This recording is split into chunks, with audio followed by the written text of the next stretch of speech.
All right, so wonderful to be talking with you again. We must keep meeting like this. Yeah, we'll have to. So we had a chat the other day about this awesome new game, Funky Fruits, and due to technical difficulties, we're going again. But it's a pleasure to speak to you again. Thank you for your time. Thank you, Jim.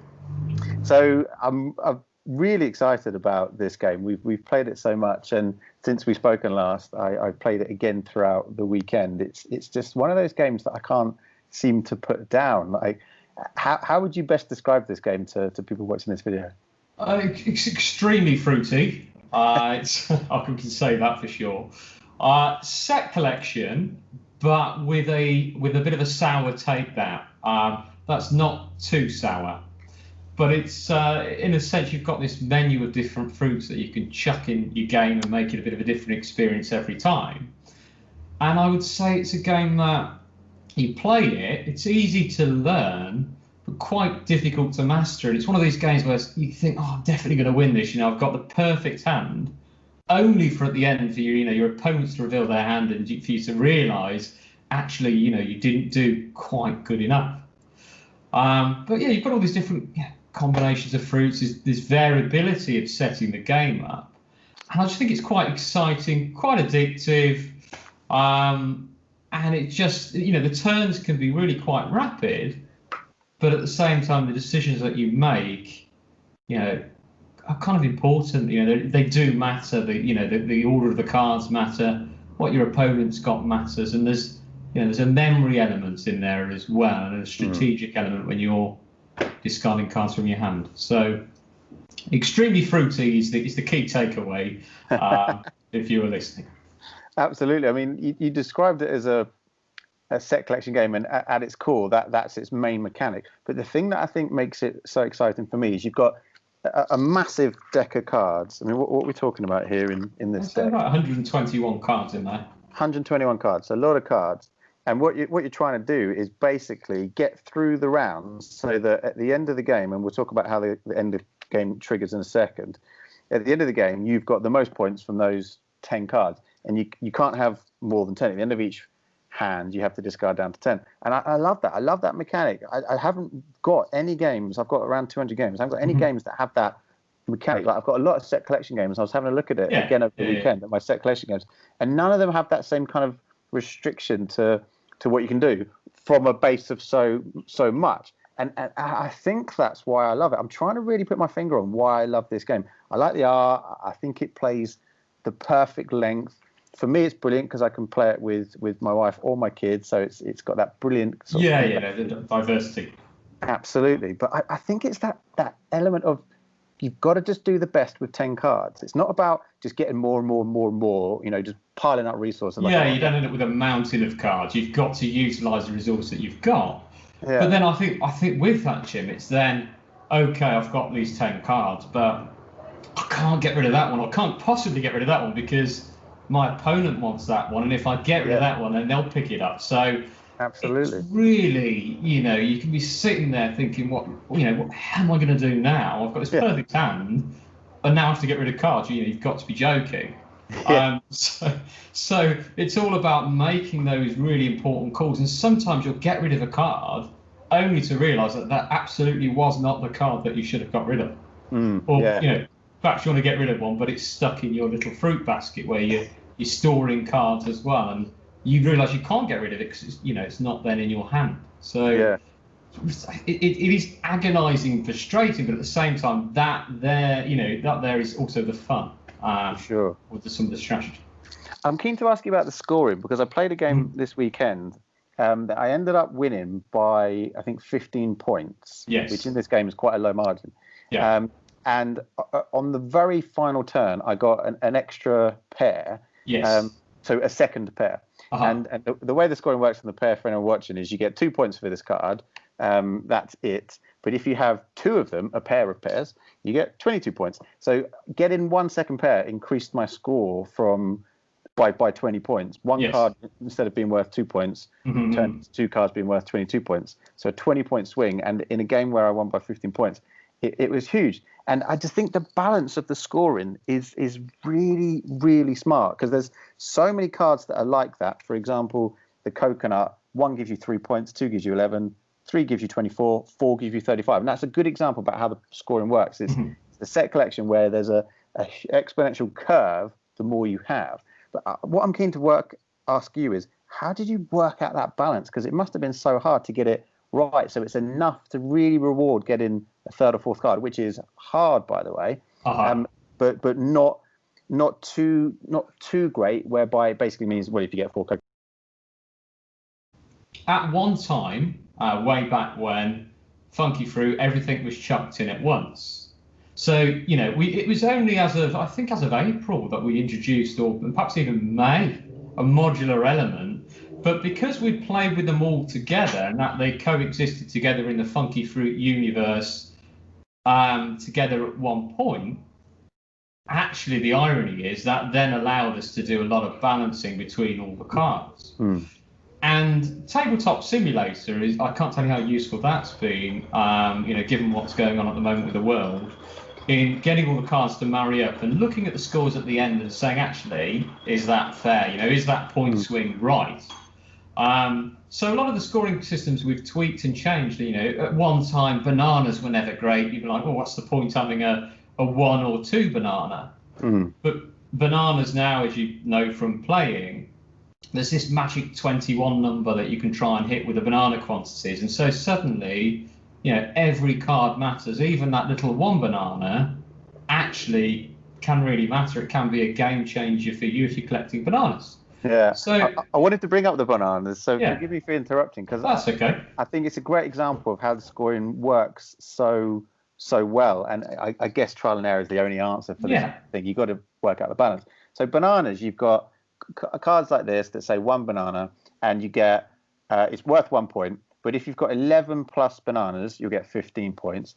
21 plus bananas, 40 points. So you might be asking, how am I ever going to get 21 plus bananas when you can only have 10 cards? Well, that's 1 banana, there's a 2 banana, and it goes all the way up to a 5 banana. Top of the crops. You could do it with, 5 cards, 6 cards? And so it's that kind of balance of, you get a couple of bananas early on. Do you then want to really go hard for bananas? But you can't be too obvious and overt about it, because there's loads of ways there where your opponents can learn what cards you've got in your hand, or take cards from your hand, or see what you're storing. It's very hard to keep what you're collecting secret, and if people know you're after bananas, then like you said, there's a lot of take that to you're going to struggle. You're going to struggle, and see that, and that's the interesting thing. You know, what is your opponent actually going for? Have you got the cards to counteract them? But then even if you don't go for bananas, there's always something else, a viable strategy that you could conceivably win with anyway. So you don't feel too too upset that perhaps this person next to you has suddenly got this platter full of bananas. So it's interesting, the decision-making process that you make. We wanted every collection of all the collections of different types of fruit to matter. So no matter what you go for, there's always, another viable strategy or another way that you can conceivably win. Even if it's just that last 10 points or that last 5 points at the end of the game, that your opponent's got over you. So balancing them all was the most difficult task, but achieved through many plays of it, writing scores down, test plays, Tabletop Simulator, fantastic. Myself and Steve McLaughlin, who's not here, the other designer, he's sat down for hours doing all these maths. He does a bit of actuary during his day job. And then there's a wonderful chap as well called Chris Winterburn, who I'll mention this time. I didn't mention it last time, but he's done a game on Kickstarter before called Weird Alchemy. So he's got involved and he's helping us with the design. So it's all sort of a marrying of minds, if you like.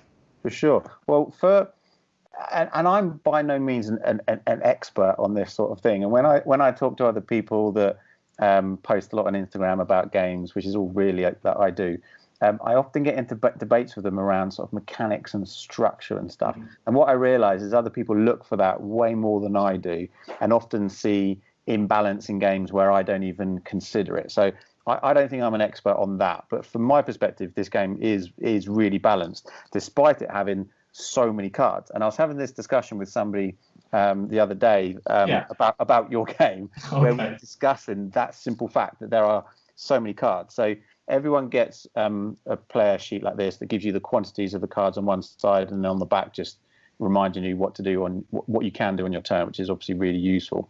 And looking at the back, there's 20 different types of cards, and like you said, over 100 in total.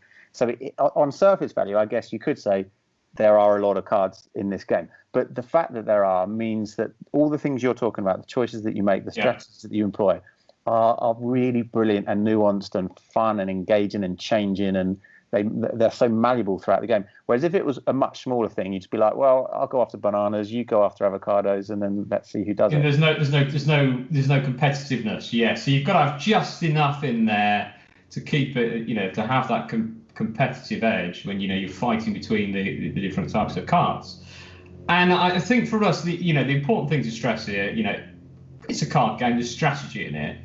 You've got to make it balanced enough that the scores feel like, even at the end, that you could have conceivably won had you done something different, with one or two cards, rather than sort of and sometimes you will be unlucky and, there'll be a bigger margin. But because by its nature as a card game, there's as much as strategy is in there, there's always going to be some, variation. There's different fruits, some element of a bit of luck on your side as well. Perhaps you had fruit that day and you could start the game first, Yeah. But at the end of the day, it's got, as I say, a good game for me is a game that feels really tight, really close, and there's, if only you've done something different, and that's really what we wanted to put into Funky Fruit. For sure. Well, that comes out massively in every game that I've played. Now, I've played about 15 times now, I think. And the other thing I wanted to mention on that was, as you're playing the game, you've got an idea, like we've talked about, what cards the other players are going for, but you don't know how well they're doing. Scoring happens at the end. So no matter how big a margin, win or loss, there is in the game, you won't ever know that till the end. So you never really go out with this game because of that. And the end game count up to find out how you've done is really fun. It's like a big reveal every time. Oh, you were going after that. Oh, you did get that second one you were after. Yeah. Oh, it was in your basket. Oh, I didn't realise. Yeah. Exactly. It's really fun. So the other thing on the game I want to talk about is the swarm cards, which is how we inferred earlier the game is sort of timed. So you shuffle 4 of these into the deck in a pretty simple way, sort of similar to the pandemic structure in the outbreak cards there, with one shuffled into the final few cards. So there's a bit of variability as to. Yes, you always know when it's going to come to a close. Yeah, you're essentially going through most of the deck. You don't exactly know when it's coming though, and I like that. It's a really fun way to have the game sort of timed. But the main thing about these swarm cards, of course, is the game changing, I should say, rules that come from them. I love that, and I know you've got plans for a few more in the Kickstarter. Yeah, so I mean, with the swarms, when we first started Funky Fruit, a long time ago, a couple of years ago, there were only 3 swarms, and they all did a similar thing, and we thought, well, that's not very fun, So what we wanted to do was introduce these random sort of swarms of insects that come into the game, and depending on which ones are used, because you don't use them all in a game, you just use 4. There's 8 at the moment. You're quite right, with plans for more. Touch wood, depending on how well the Kickstarter does. But yeah, every time a swarm appears, the players are at least apprehensive about a swarm appearing. So something interesting happens, which changes the dynamic of the game. Such as your hand limit was 10, actually now it's 9, or you can no longer block your opponent's actions using a passion fruit. So just something that keeps it interesting, that changes it, and it's not just what swarms are in, it's what order they come out in as well. For sure. There are certain swarms that you really don't want at the end of the game, where others, it's not the end of the world where they come out. So you're always going to be worrying about A, what swarms are in, and B, what order these little insects are going to be in, within the pack. Absolutely. So yeah, combined with with the modular element of different fruits and choosing what you want to have in your game to customize your deck, we wanted to keep it feeling, excuse the pun, fresh, keep it feeling ripe. So every time you play, it's that little bit different from what it was before, to keep it from becoming it's the same experience. We wanted to give people different experiences. For sure, and that comes through. I mean, the fact that it's modular setup, like you said, there's obviously more cards than you need depending on player count, so you can take a few things out and change what that is.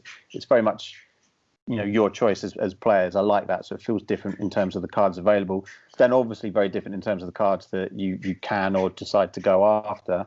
And then, like you said, finally, massively different depending on what swarms come out, because 4 in the game and there's 8 in the 4 each play and 8 in the game. Yes. So I like that. I think I mentioned to you last time, my favourite swarm is by far the mummy maggots, which basically means if at the end of the game, if the player has no spoils, they get -13.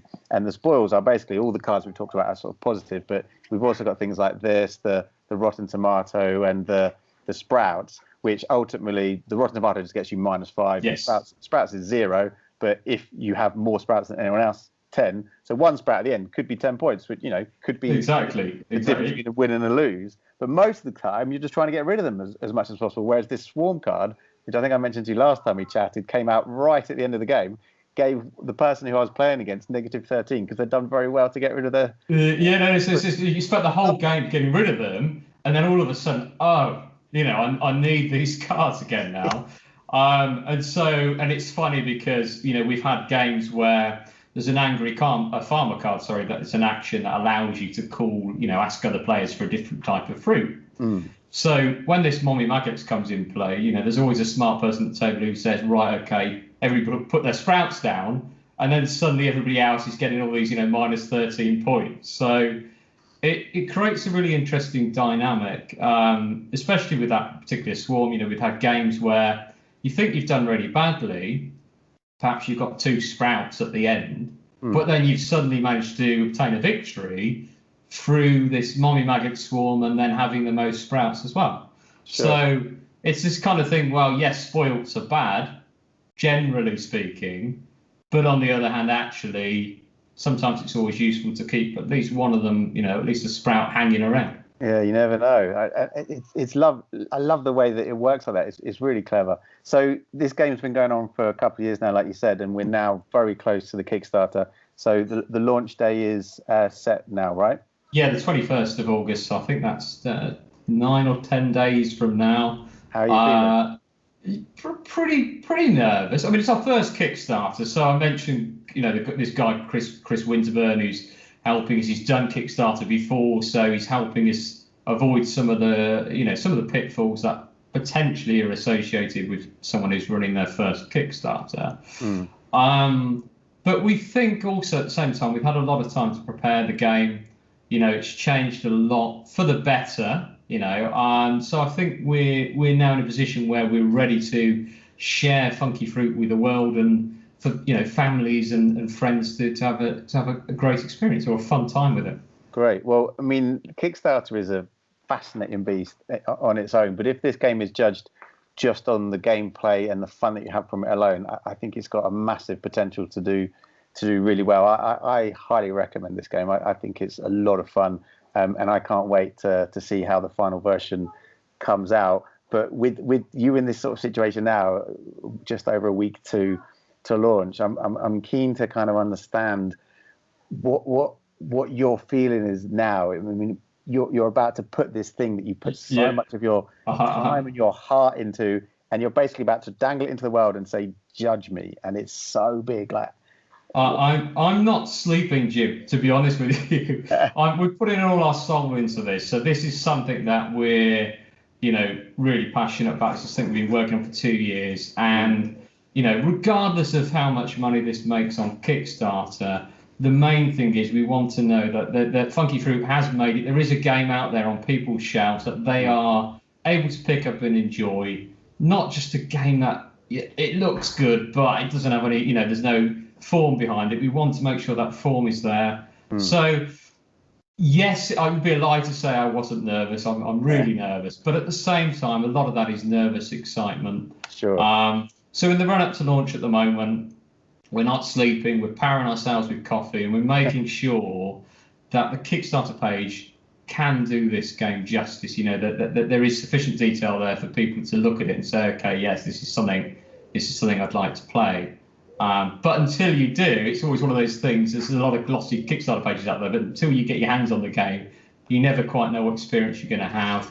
For sure. So we just really hope that people will be able to take a leap of faith.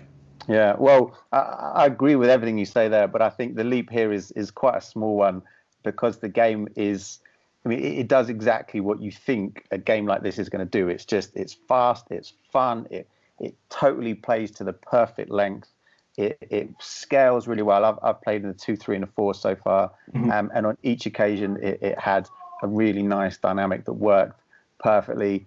You're not doing a lot on other people's turns, but it's fascinating to see what they do, and you're constantly watching because it's all about trying to understand what other people are going after to judge how you can either try and stop that or counter it with exactly. And woe betide you start with the best single card in the game, which is the dragon fruit, because you know when you start, you get a little bit of an insight into people's hands before they pick up their cards. So it's always, you know, in my game, certainly, whoever's got the dragon fruit tends to have this target painted on their head.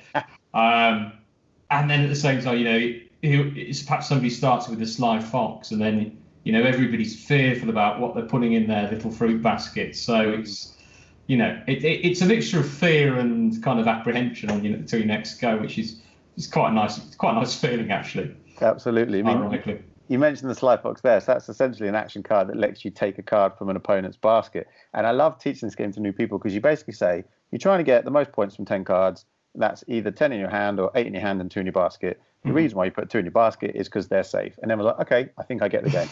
Right, well, actually, the ones in the basket aren't safe because there's the Sly Fox card. Sort of, yeah. And then there's this swarm that can then make this other thing happen, and then there's this, and then there's that, and it's just like what on surface seems like a really simple, fun game. It's actually sort of got fun layers. If you're collecting watermelons, you might want to put them in your basket because there's a horrible insect out there that eats them, and so you've got all these different dynamics. Yeah, I love it. It's so good. Well, I mean, I've really enjoyed talking to you, and I wish you the very best with this game. I think it's brilliant.